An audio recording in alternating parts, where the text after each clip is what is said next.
예, 안녕하십니까. 예, 예수님은 전능하신 하나님이십니다.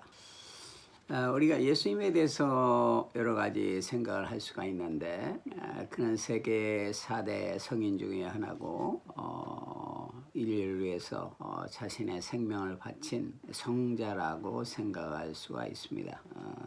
그러나 예수님은 성경은 전능하신 하나님임을 우리에게 가르쳐주고 있습니다. 자, 성경 이사야서 9장 6절에 보면은 이는 한 아이가 우리에게 낳고 한 아들을 우리에게 주신 바 되었는데 그 어깨에는 종사를 메었고 그 이름은 기묘자라 모사라 전능하신 하나님이라 영존하시는 아버지라 평강의 왕이라 할 것임이라. 이사야서 9장 6절입니다. 이사야 선지자는 BC 940년에서 680년 사이에 활동했던 그런 사람입니다. 그러니까 예수님이 태어나기 한 700여 년 전에 예수님에 대해서 정확하게 묘사를 한 것을 볼 수가 있습니다. 마치 그 예수님의 일생을 옆에서 묘사한 것과 같이 그는 예수님이 태어나기 700여 년 전에 예수님의 생애와 예수님이 이 땅에 오신 목적을 구체적으로 묘사를 했습니다. 이사야라는 이름의 뜻은 여호와는 구원이시라 이런 뜻입니다. 구약 성경의 사도 바울과 같이 우리가 이사야 선지자를 생각하고 있습니다. 또한 재미있는 것은 이사야서는 성경 전체의 축소판과 같이 우리가 생각할 수가 있는데 이사야서는 전체가 66권으로 되어 있는 66장으로 되어 있는데 앞에 부분 39장은 하나님의 심판에 대해서 예언하고 있고 그러나 뒤에 부분 27장은 소망의 메시지가 많이 기록이 되어 있습니다. 특별히 이사야서 53장은 우리 예수님의 십자가의 그 죽음과 그 의미 왜 죽으셨는가 거기에 대해서 그 속죄의 죽음을 예언하고 있습니다. 그래서 그 이사야서 53장을 보면 마치 십자가에서 죽으시는 그 예수님의 모습 채찍에 맞으시고 창에 찔리시고 피를 흘리셔서 흘리시며 죽으시는 예수님의 모습을 바로 옆에서 보는 것과 같고 또 그것을 통해서 예수님의 구원 사역을 이제 우리가 구체적으로 깨달을 수 있는 그러한 귀절입니다. 예수님께서도 이제 죽음을 이고 부활하신 후에 성경의 모세의 글과 선지자의 글을 또 시편을 통해서 자신의 그 고난받음과 영광을 제자들에게 이제 설명을 했습니다. 그런데 이제 선지자의 글 중에 특별히 이사야서를 인용해서 설명을 했으리라고 봅니다. 자, 오늘 이사야서 9장 6절은 예수님이 한 아기로서 이 땅에 태어났죠. 마리아의 그 아들로 베들레헴에서 태어났습니다. 그래서 이게 한 아기가 태어났는데 이 아기는 사실은 하나님이라 이거죠. 하나님. 그래서 그 어깨에는 정사를 맸다. 어깨에 군인이라면은 거기에 어깨에 되게 계급장을 달죠. 원스타, 투스타, 쓰리스타. 그거는 하나의 어떤 정사, 어떤 권세를 이제 우리에게 보여주는 겁니다.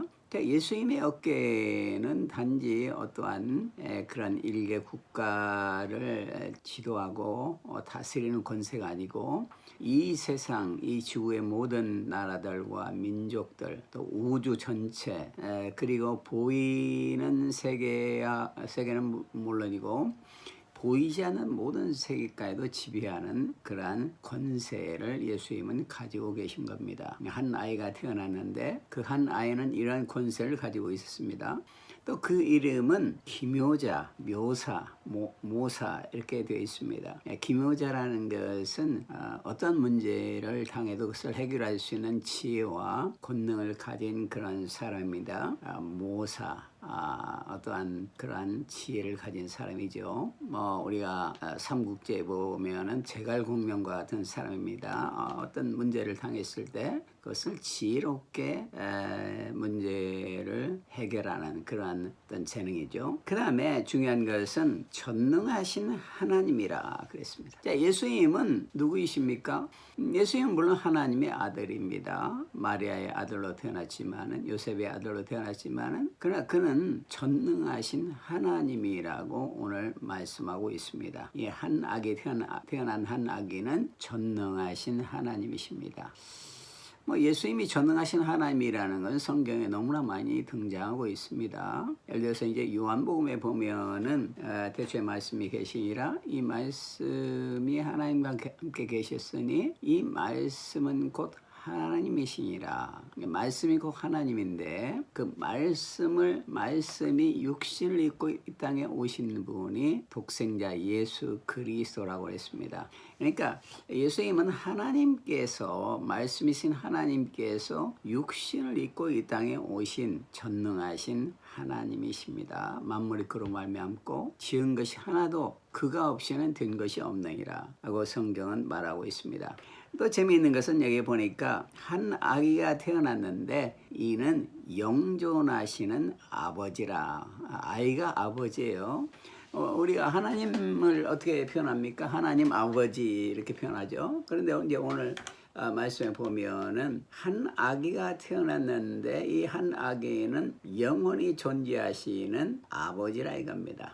아버지. 그러니까 아들인데도 아버지가 된다 이거죠. 우리가 탕자의 비유를 통해서 그 탕자의 아버지는 사실은 예수님을 상징하는 겁니다. 우리가 예수님께 돌아올 때 모든 죄가 용서를 받고 또 우리의 권세와 권한이 회복이 되는 걸 표현하고 있죠. 그 다음에 이제 예수님은 누구냐니까 평강의 왕이라. 우리 영원한 평강을 주시는 왕이라 이겁니다. 그래서 전체적으로 볼 때 예수님은 전능하신 하나님이신 것입니다. 한 아기가 태어났는데 이 아기 예수는 사실은 전능하신 하나님이신 것입니다. 자, 예수님은 전능하신 하나님이십니다. 자, 이 예수님께서 우리가 성경에 구체적으로 어떻게 나타나 있습니까? 그리고 이 예수님께서 지금 현재 우리의 삶 가운데서 어떻게 지금 일하고 계십니까? 먼저 우리가 구약 성경에 보면은 예수님은 우리의 방패와 칼이 되시는 분이십니다. 그래서 예수님은 전능하신 하나님이 되는 것입니다. 자, 신명기서 33장 29절에 보면은 이스라엘이여 너는 행복한 자로다. 여호와의 구원을 너같이 얻은 백성이 누구뇨? 그는 너를 돕는 방패시오 너의 영광의 칼이시로다. 우리 예수님께서는 우리를 돕는 방패가 되시고 우리의 영광의 칼이 되는 것입니다. 방패라는 것은 적이 공격을 할 때 그것을 막는 역할을 합니다. 적이 화살을 쏜다. 그럴 때 그 막지 못하면 화살에 맞아 죽을 수밖에 없죠. 그러나 어떠한 칼과 창과 화살의 공격이 있다 할지라도 또 현대전에서는 총알이나 이런 공격이 있다 할지라도 그것을 막는 방패가 튼튼하다면 안전할 수가 있죠. 그런데 예수님은 우리의 가장 완벽한 안전한 방패가 되시는 분이십니다. 우리 예수님의 방패 뒤에 숨으면은 그 사람은 영원히 안전한 것입니다. 또한 예수님은 그 어느 것도 뚫을 수 없는 방패가 되기도 하지만은 그러나 예수님은 또한 그 어느 방패에도 쳐부술 수 있는 칼이 되십니다. 영광의 칼입니다.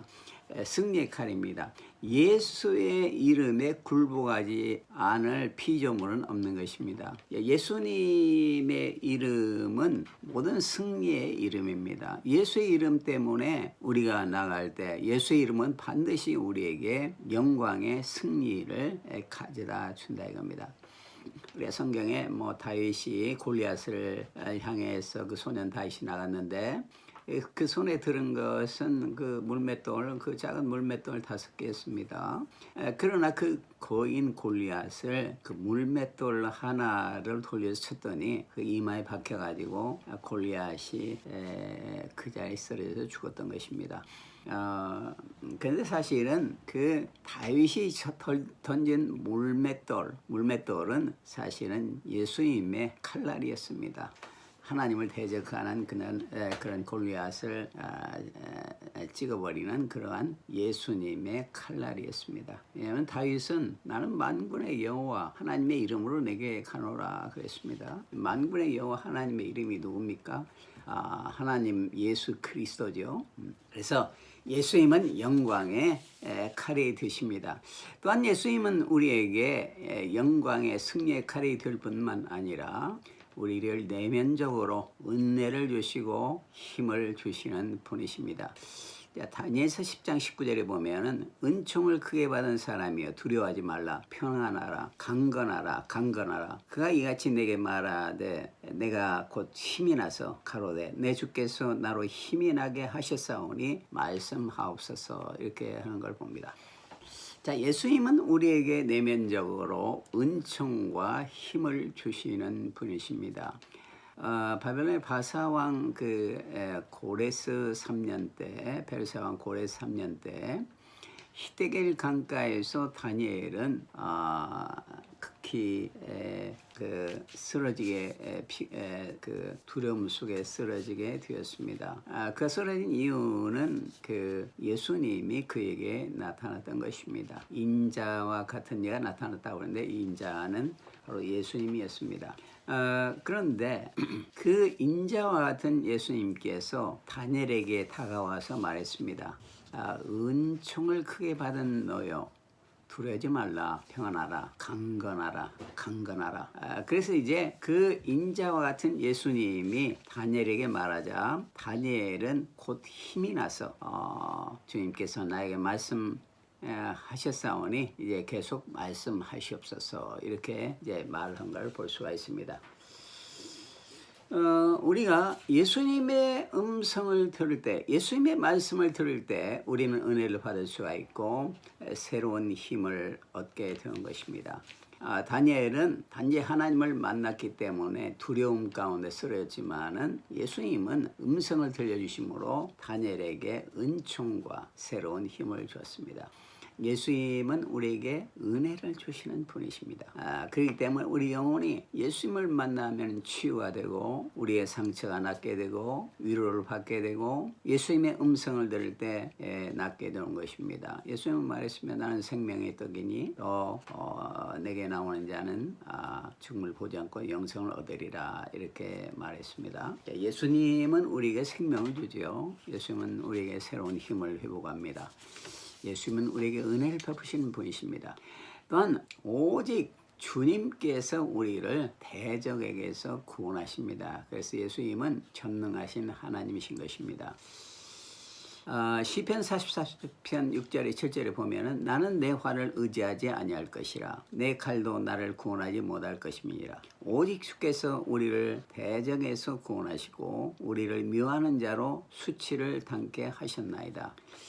나는 내 활을 의지하지 않는다 이거죠. 또 내 칼도 나를 구원할 수는 없다 이거죠. 내가 가진 인간적인 활이나 인간적인 칼은 다 그 한계가 있죠. 한계가. 그래서 그 영원하신 그 강한 칼이신 예수님께서 오직 주께서 우리를 대적에게서 구원하시고 우리를 미워하는 자로 수치를 당케 한다 그랬습니다. 그러니까 우리를 대적에게서 어떤 이 세상의 대적은 물론이거니와 영적인 대적에게서도 구원하는 것은 오직 주님이라 이겁니다. 그래서 내가 사방으로 우겨쌈을 당해도 쌓이지 않냐며 거꾸로 트림을 당하여도 망하지 않는 이유는 예수님이 우리와 함께했기 때문인 것이죠. 그러니까 우리가 예수님을 의지할 때 예수님은 전능하신 하나님이시기 때문에 예수님을 의지할 때 주님이 우리를 대적에서 구원하시고 우리를 미워하는 자에게 수치를 당하게 하시고 우리에게 진정한 승리를 가져다 주는 겁니다. 그 다음에 이제 신약 성경에 보면은 예수님께서는 우리에게 들 수 없을 정도로 축복을 주시는 분이십니다. 그래서 전능하신 하나님을 볼 수가 있습니다. 우리가 신약 성경 요한복음 21장 6절에 보면은 이르시되 그물을 배 오른편에 던지라 그리하면 잡으리라 하시니 이에 던졌더니 물고기가 많아 그물을 들 수 없더라 이렇게 나와 있습니다. 자, 이제 예수님이 부활하신 후에 제자들은 다시 예수님을 의심하고 7명의 제자들은 이제 베드로와 함께 이제 합쳐서 7명의 제자들은 물고기를 잡으러 갔습니다. 갈릴리 바다에 뭐 친숙한 바다죠. 그들은 갈릴리 대부분 갈릴리 출신이었기 때문에 저녁에 가가지고 이제 바다에 가서 수없이 그물을 던지고 이제 뭐 우리는 전문가다. 우리는 예수님의 제자였지만은 사실은 옛날에는 어부 전문가 있지 않느냐 하면서 이제 뭐 자신감을 가지고 가서 이제 그물을 던졌습니다. 그러자 이제 뭐 하룻밤 잡으면 수많은 고기를 잡으려고 생각했는데 이상하게 그날 저녁에는 고기들이 전부 하나님이 그 배가 가는 것을 다 피하겠다는 모양이에요. 그래가지고 한 마리도 잡을 수가 없었어요. 이것도 기적이죠. 우리가 뭐 잘 되는 것만 기적이 아닙니다. 될 일이 안 되는 것도 기적이죠. 그것도 하나님이 하시니까 그건 기적이죠. 그래서 이제 이들이 하룻밤을 지새워서 이제 그물을 던졌는데 한 마리 잡지 못했어요. 얼마나 낙심이 됐겠어요. 뭐 우리들은 고기 잡는 전문가다 이렇게 생각했는데 하나도 잡지를 못했으니까 많이 실망이 됐겠죠. 낙심 가운데 이제 아침에 뭐 질실대로 지쳐가지고 바닷가로 나오는데 그때 바닷가에 이제 한 분이 서 계셨는데 사실은 그분은 부활하신 예수님이었습니다. 뭐 그들이 뭐 잠결이었을까라고 봐요. 그런데 그 부활하신 예수님께서 고기가 좀 잡혔느냐 물어보니까 이제 한 마리 잡지 못했다고 하니까 예수님께서 그러면은 배 오른편에 그물을 던지라 이렇게 말했어요. 뭐 배 오른편에 그물을 던 그 먼 바다에 가서 저녁 하룻밤을 지새우면서 그물을 던졌는데 지금 뭐 배 오른편에 그물을 던지는 거 그거 뭐 어려운 일은 아니죠. 그렇지만 믿음이 없다고 할 때는 그건 참 어려운 일이겠죠. 그래서 이제 제자들은 예수님의 그 말씀대로 그물을 배 오른편에 던졌습니다. 그런데 단 한 번 던진 그물인데 거기에 수많은 고기들이 큰 고기들이 잡혀서 그 고기수를 나중에 이제 세어봤더니 153마리 였어요. 그러니까 확실히 고기가 많이 잡혔다는 것을 성경이 기록하고 있는 것입니다. 그래서 이제 그 고기가 너무 많이 잡혀가지고 뭐 고기를 이제 끌어올릴 수가 없었어요. 이 배 위로 너무나 무겁기 때문에. 그렇죠. 뭐 우리가 숭어 한 마리만 하다 큰 숭어는 이게 상당히 무겁잖아요. 근데 153마리를 끌어올린다는 게 쉬운 일이 아니겠죠.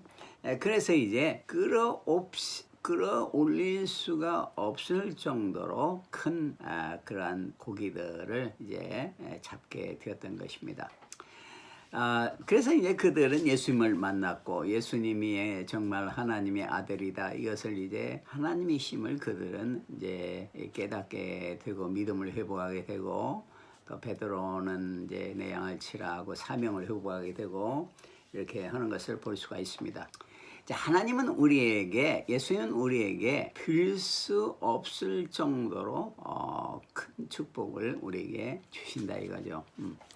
그리고 그들을 이제 그리스도의 제자로 헌신하게 또 한 걸 보는 것입니다.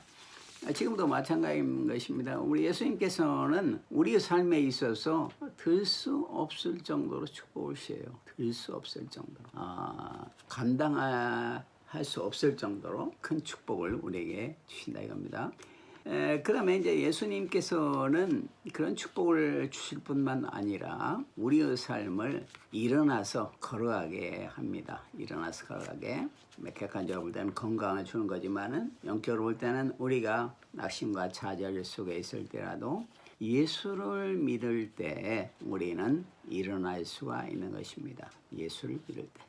성경 사도행전 9장 33절에 34절에 보면은 거기서 애니아라 하는 사람을 만나매 그는 중풍병으로 침상에 누운 지 8해라. 베드로가 이르되 애니아야 예수 그리스도께서 너를 낫게 하시니 일어나 내 자리를 정돈하라 한데 곧 일어나니.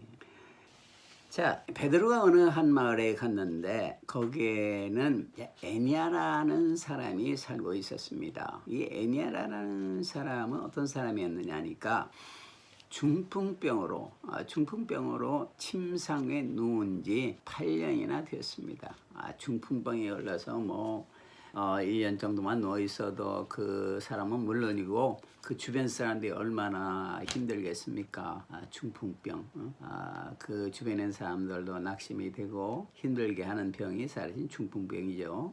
그런데 이 애냐라는 사람은 8년 동안을 중풍병으로 누워서 움직이지를 못하고 결국은 절망 속에서 나는 할 수 없다, 나는 못한다, 나는 약하다 이렇게 이제 좌절하고 있었던 것입니다. 자, 그런데 베드로가 어느 날 그 마을을 방문해서 애니아의 집을 방문했는데 그때 베드로가 한 말은 참으로 간단한 말이었습니다. 베드로가 능력이 있는 사람도 아니었어요, 사실은. 근데 이제 베드로가 한 말은 간단한 말이었어요. 예수 그리스도께서 애니아야 너를 낫게 하신다. 자, 그러니까 일어나서 내 자리를 정돈하라.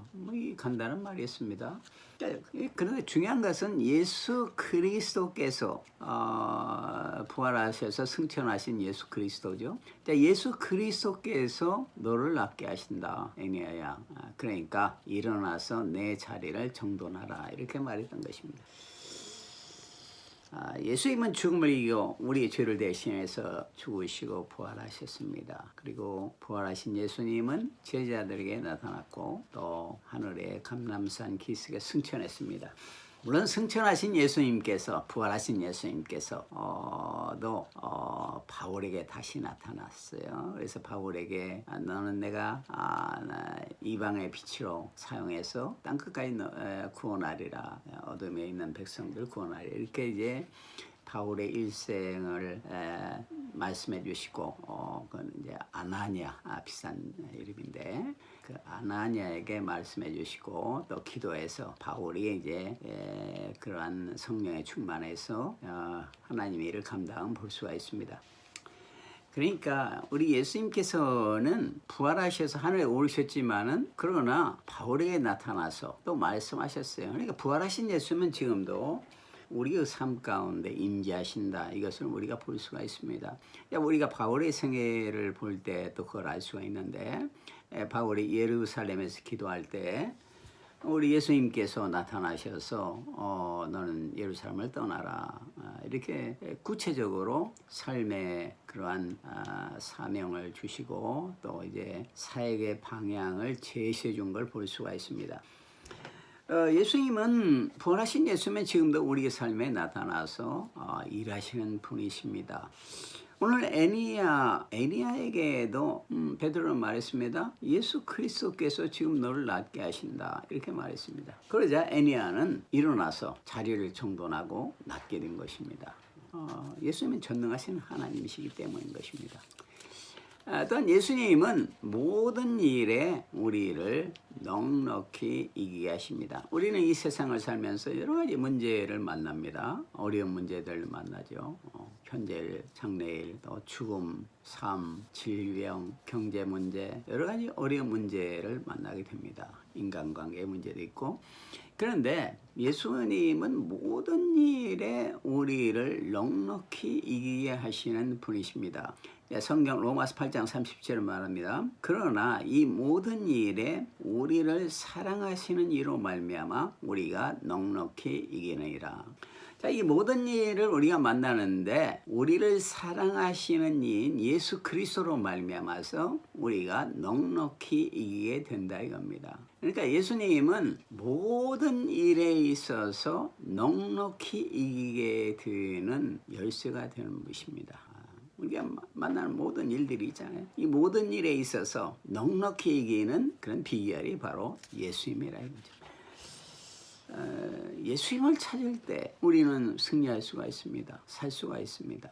아모스 선지자는 말했습니다. 너는 베델로도 가지 말고 길갈로도 가지 말고 오직 여호와를 찾으라. 그래야만 살리라.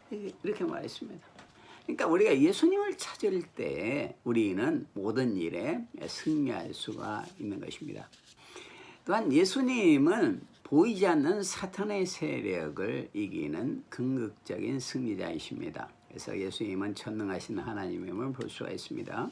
자, 계시록 12장 10절에서 11절에 보면은 우리 형제들을 참소하는 자, 곧 우리 하나님 앞에서 밤낮 참소하던 자가 쫓겨났고 또 여러 형제가 어린 양의 피와 자기의 증거하는 말을 인하여 저를 이기었으니.